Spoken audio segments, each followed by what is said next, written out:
Welcome to the Professional Quotient. I'm Jason Winningham, and today we have a very special guest, Abi Muehlbrad. Abi, welcome to the show. Hello, thank you so much for having me, Jason. Absolutely, my pleasure. I'd love to kick this off by asking you, what field do you work in professionally?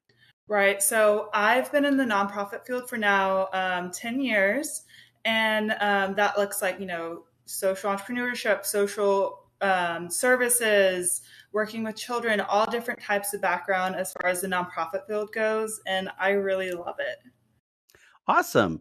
I failed to ask you to introduce yourself to us, actually. I'm so sorry, Abby. We're doing You're this out of good. order. I thought there was something missing there, but I was going with it. Yeah, you sure were. Would you like to just first just introduce yourself to us? Yeah, of course. My name's Abi Muehlbrad. I am in the nonprofit field. I work as a development director with Golden Crescent CASA.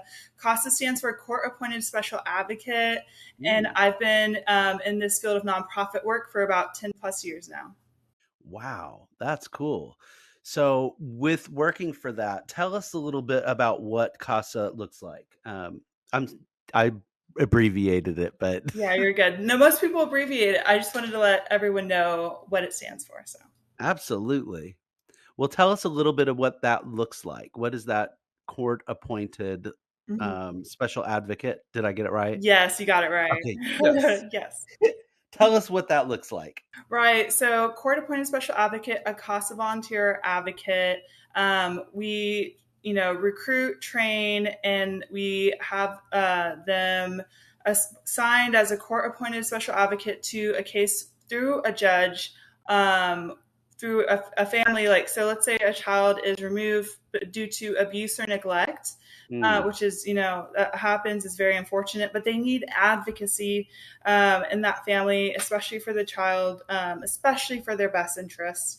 And mhm, so, what that looks like is the court appointed special advocate, the CASA volunteer, goes and visits the child monthly. If they're too far away, like, because we have limits, we, of course, keep track of them and talk to them multiple times in the month. And then we also keep track of the family and the whole case together. So, I mean, in the case, there's different parties, such as, mhm, the parents, the attorneys, child protective services. And so, what CASA volunteers do is they're kind of more of that neutral ground. They're not connected to an agency. They're really getting to know the child in the case from a neutral perspective and being able to advocate based off the child's best interests. So from mm. there, the judge, there's been many studies and research done through National CASA Gal about what the work they do is and how it's so important for judges, because judges, they're up there on the podium, listening to all these different points of view, and then when they Mhm. hear the CASA volunteer talk about more of a neutral perspective based on what they're going through and seeing in the case and going off the child's best interests, that makes a big impact for the judge's decision. I bet it does. I bet it does. And I would imagine that this valuable work takes a bit of an emotional toll as well on some of your volunteers. Yes, and that's one reason why we're really prioritizing mental health with our organization. Mhm.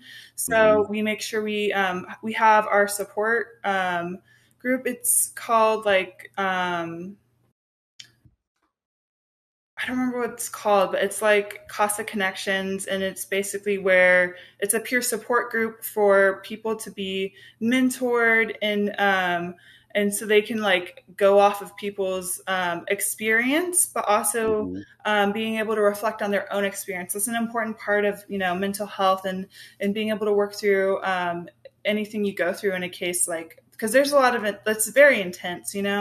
Sure, absolutely. I mean, when you're dealing with helping other people in situations that are tough, it's going to affect us too emotionally and mentally because we start taking that on. Mhm. And so I'm curious, what does the typical day look like for you working with Right. CASA.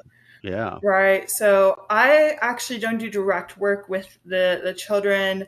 I do work a little bit with the CASA volunteers, but I do more so the development work behind it. So how do we fund this mission and this vision to make it possible and Mm. continue our advocacy? Because without monetary funds, without support from the community, where are we? Where are we? So I have to, work on spreading the Mhm. mission, the vision. And so how do I do that? Mhm. One way is reconnecting with current supporters. So I'm actually newer to this position. I started in April of this year and I've been loving it. And so I've been Awesome. reconnecting to current and prior supporters and not telling them about our mission, what we're up to. And, if they donate, that's great. But we really look for the support, and whatever comes with that comes with that. And so that's part of my day to day. Also, grant writing. I'm a grant writer, and so I love it. It's probably my favorite part. I love writing, and basically, what that looks like is grant research, doing budgets. Bringing the mission and vision to a narrative and bringing it to life. So when that person who's reviewing the grant reads it, they're Mm. coming from a place of like, wow, this is really good work they're doing, and they understand where we're coming from. I'm also the lead on the fundraisers as well. So that's another component. We're having our big gala November 6th. And so it's August still, but we're working hard to get sponsors. And so it's very different day to day. Absolutely. I could see that. It sounds, and I've heard this about nonprofits before, but it sounds like you wear many hats. Yeah. Eh, Yes.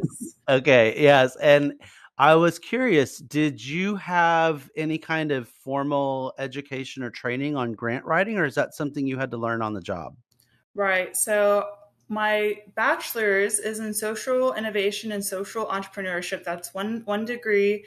And with that, it's basically, if you don't know what that is, it's nonprofit field social services combined from a kind of a business perspective, because budgets, finances, like those all play a part in nonprofits. Yes. So I've taken classes that are about grant writing and how to do research. And I took a grant writing, multiple grant writing internships as well, which are so valuable because I got the education and now I'm in the field living out the experience, and I'm still learning day to day. Of course, it's a continuing education. Absolutely. And can I ask you where you found the internship opportunities at? Right. So my undergrad at Texas Lutheran so graciously had programs. They were posting about it. They had pre-existing connections with different nonprofits. Like they're very integrated in the community when it comes to nonprofit work, social services, and so they had these pre-existing connections. And so I literally saw a Facebook post posted by one of my freshman professors, and I was like, that sounds great. Like I want to try that. And so that's how I got that first internship, where I was, it was a summer internship, working on grant research and writing and all of that for a nonprofit, and working with foster youth. And so the other internship was through my mentor, my professor, my favorite person in the world. And she was like, oh, well, I'm in this president position at this nonprofit that has another nonprofit connected to it. Do you want to be a part of this and be our first intern? And I'm like, yeah, sign me up, sign me up. So, I have finally learned in life that we should always say yes when people offer us an opportunity. It just yes. helps us because we never know the things we're going to learn and what we can take with us. Can I circle back on your first internship that you said was in that first summer of Mhm. school? Was that required of your education that you do that, or was that something extra that you saw and wanted to do? Right. So it was only required that I do one internship opportunity related to my degree path. Okay. So basically, with that, it was an extra opportunity I jumped on. Perfect. Yes. I only circle back on that because I have found in my own life, I didn't necessarily value all those opportunities to get involved early on in life and just how much we learn and take away from that. So I Mhm. just wanted to circle on that to really showcase that if there's any students listening, Mhm. always look for those opportunities because those can teach you skills that can just take you in your career. So just wanted to share that. Or I wanted you to share that. So thank you. Right, right. And I will say this, have boundaries with opportunities. You can't, Good point. Good point. yes, you can't jump on every, I know you said like say yes Yes. to opportunities, which is great, but you can't say yes to every opportunity. I'm going to put you in check Fair there, point. Jason. Fair point. Thank you. And I'll Thank say you. this. That is good clarity. Yes, yes. I'll say this. I got way over involved in college, and so I had to take a step back and, Okay. yeah. So I had to prioritize my own mental health and my own advocacy with that. And part of that advocacy with your mental health is putting boundaries in place to not say yes to every opportunity because opportunities, they look good, they look shiny, they look pretty, but at the end of the day, they are opportunities that are either for you or may not be for you in the long Mm. run.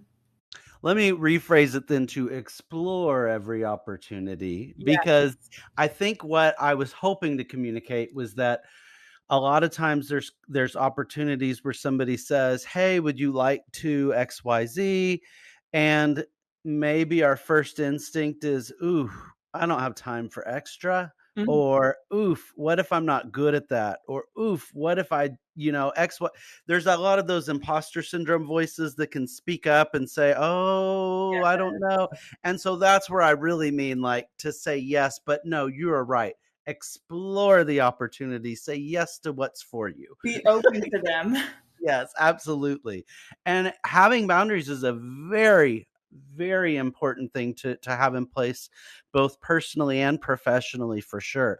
Would you like to talk about that anymore? Like some Yeah. on that platform? Sure. Yeah, of course. Because with college and even in your professional life, like in experiencing being a working full time professional, you have to have boundaries. Because if you say yes to everything, it can be really difficult to say yes to yourself. Mm. Hmm. What are ways in which you can say yes to yourself? Right. So I think really being self aware and leading with, self care, leading with being able to do things that you enjoy in life. Don't just do things because you feel obligated or you feel pressured to do them. Do them because you're saying yes to them and they're saying yes to you. Mm. Hmm. I like that. I really like that. Yes, because they're saying yes to you. That's a good part of it. Now, you mentioned that both in your internship and in your current work, you're supporting kids in need because you Mhm. said foster children for your internship, and then you're part of that court appointed um, network for kids in need right now. Right. Was there somebody that influenced you to care like that? I'd definitely say my parents were the biggest like supporters in that way. So what I mean by that is like my dad's a pastor and like they were all so giving and I was, growing up in that culture of giving and that, flourished growing up as I grew older. So from there that when I went into college, it really inspired me to continue that path of what they kind of set in place as the foundation for me.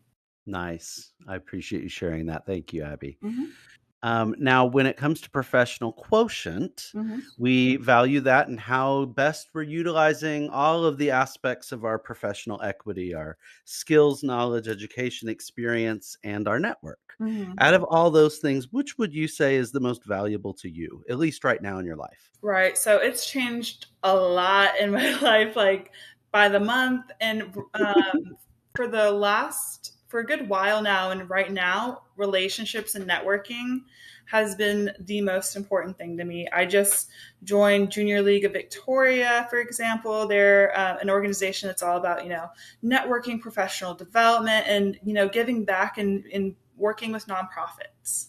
Hmm. And would you say that that's easy for you to just dive into community events like that in a community, or is that a challenge for you? Talk to us about joining that. hmm So it's actually been a really big challenge for me. I am somebody who is neurodivergent. And so, with that being said, going into social situations, it can be very overstimulating for me. The noises, the conversation, I have to end up, I end up kind of secluding myself in a way naturally. And I'm like, oh my goodness, like, what can I do to overcome this? And what I've noticed is it's not about overcoming, it's working through it and continuing Mhm. to grow through All I can say is amen on that one. My goodness. it. Yes. I found myself also kind of being isolated during social events where if I can get it worked out great at the Disability In conference. I'll give one example of a large conference where there's so much noise and there's so much activity, and there was a neurodivergent meetup, and we were able to meet outside, and there are these little round tables outside, and it was quiet out there, and I was like, I could just do the whole conference here. Like, this spot is great I because I can love have that. real conversations with people. And it is challenging because there isn't always that option. Sometimes those events are just, okay, well, you're going to be in this big noisy ballroom, deal with it. Mhm. Like, so what are ways in which you deal with it, so to speak, and push through and grow through it? Right. So there's so many examples I could give. The one that comes to me is there was in Victoria, Texas, where I live. That's where I'm based. We had a networking organization I really loved being a part of. And so we had, um, these events where like we had a pitchathon, kind of like Shark Tank, but for like local organizations. Loved it. I miss it so much. It's not part of Ooh. Victoria anymore, but like the people are still there. I love that stuff so much. And so we've had that. We've had big conferences where it's like Think Big Fest, where we brought in like all these like top people in the field and talked about space and nonprofits and agriculture. It was so cool. Anyway, basically I'd go to these events. I want to improve my professional quotient. I want to grow as a person, and part of that is doing the thing anyway. One thing I Mhm. tell myself every morning when I get up is don't think, just move. Because you get in your head so much. I get in my head so much, and you just have to power through and get to the other side. And sometimes it's very difficult. It can involve like crying and being upset and anxious and etc. But at the end of the day, I want to be somewhere in my life. And to do that, it involves getting out of my comfort zone. And my comfort zone is, I have a big comfort zone. Me too. And I get it, and I can't agree with you more. And I love that just move. That is so, so important because you're right. We get in our heads, and sometimes I can dwell about what may or may not happen so much, and it becomes this big thing in my mind. And then when you actually just move, you realize, what was I spending so much mental energy on this for? It's already done now. Like it was nothing of what I was anxious about. Or I don't know if you do this, but I come up with about a million different scenarios of how something can go down and then try and have a plan for each one. Yes, that's my life. Yeah, and it's like we don't have to if we just move, like, because Yeah. then you don't have to think of the million plans that will never come to be. Like you Mhm. just deal with what reality is. And it's probably easier said than done, but I love that. It's a good way to start your day. Just move. I like that. Yes. Yeah. Mhm. It gets you out of your head and out into the community. Mhm. Now, one of the questions I shared with you before, I've kind of just touched on, but I want to give you the opportunity if there's anything else you'd like to share, which is about overcoming challenges. Because in the professional world, we all have our own unique challenges. Are there any other ones that you'd like to share with us, Mhm. um, with this audience? Right. So I kind of want to lean back into the neurodivergent component Please because do. that Yeah. like has played such a big part in my challenges that I face. And Um, One thing I've noticed, and so when I was really struggling in college, I learned about this thing called ADA. You can get accommodations for this area of struggle, and I've always had terrible test anxiety, and I've failed probably 80% of the tests I've ever taken in college and somehow graduated. Like that's a big struggle. I'm not lying. Like I was a horrible Yeah. test taker. Sure. Well, when I finally got accommodations my senior year of college, I was able to take tests in a room by myself. Nice. That made the biggest difference. I aced every test I took by myself at my senior year. What would you say contributes to that assistance in sitting in a room by your own self while taking that test? How does that help you? Right. So I get really anxious when I take tests. So I get really overstimulated. I keep thinking about people around me and what they're doing and how I think about all the things but my test. And Yeah. then I realize, oh wait, I need to think about my test, and then I freak out more. So there's all this noise, and it's like Yeah. going back to that don't think, just move. That kind of, plays a role with like don't think, just sit in a room by yourself and take a test. And that helped so much because, it drowned out the noise. I could focus. Mhm.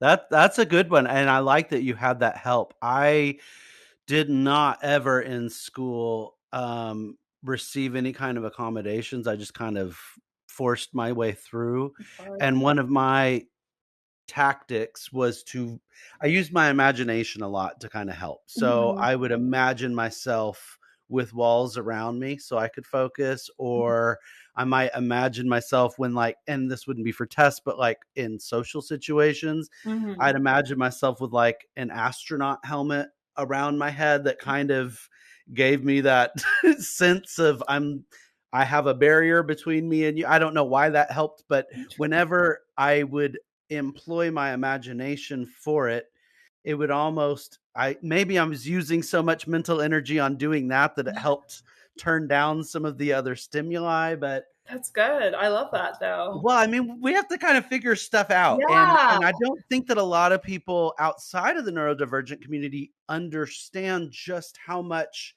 mental energy goes into, just surviving and thriving. Mhm. So I appreciate you sharing that. When you found out about the accommodations, were you nervous to ask for them? Incredibly nervous. Mhm. But then at the same time, I was like, okay, is this test worth it? Yes. Am I worth it? Yes. Then you need to do it. Like Mhm. just go for it. The worst they can say um, is no, but like just keep going through and pursuing what you believe is the best for you. Mhm. Absolutely. And while we're talking about this being part of the neurodivergent community, let me ask you this. Is it a what's the word? Does it is it a compliment or an insult when someone says, "I would never have guessed you're neurodivergent."